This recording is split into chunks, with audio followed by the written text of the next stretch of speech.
শুধু তোমারই জন্য সিরিয়ালে আমরা এবার নতুন প্রোমোতে দেখতে পাবো যে দুর্দান্ত 2 দিন 27 থেকে 28শে জুন রাত 10:30টায় শুধু তোমারই জন্য সিরিয়ালে নতুন প্রোমোতে আমরা দেখতে পাবো যে রাহি টাল খেতে খেতে আসে এবং বলে যে রাহুল এই কথা বলে, তখন অন্য দিক থেকে আবার বলে এই মেয়ে তো দেখছি আমাদের বাড়ির মান সম্মান সব ডুবিয়ে দেবে, এই কথা বলতে থাকে। তখন অন্য দিক থেকে আবার রাহুলের মা বলছে, রাহি তুমি এটা কি করছো, তুমি কি দেখতে পাচ্ছ না কিছু, এমন করছো কেন, কথা বলতে থাকে। তখন অন্য দিক থেকে আবার রাহুল রাহির কাছে যেই আসে তখন রাহি বলে, রাহুল আমি কি তোমাকে ডাকতে পারি না, আমি তোমাকে ভালোবাসি বলেই তো আমি তোমাকে ডেকেছি।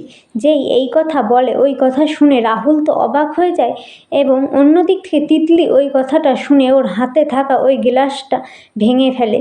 তাহলে বন্ধুরা আমরা শুধু তোমারই জন্য সিরিয়াল নতুন প্রোমোতে এমনটাই দেখতে পাবো যে দুর্দান্ত 2 দিন শুধু তোমারই জন্য সিরিয়ালে তোমার এই নতুন প্রোমোটা কেমন লাগলো তা কমেন্ট করে জানাতে কিন্তু ভুলো না। ভিডিও ভালো লাগলে ভিডিওতে লাইক করে চ্যানেলটি সাবস্ক্রাইব করে রেখে যেতেও ভুলো না। ধন্যবাদ জানাই সবাইকে।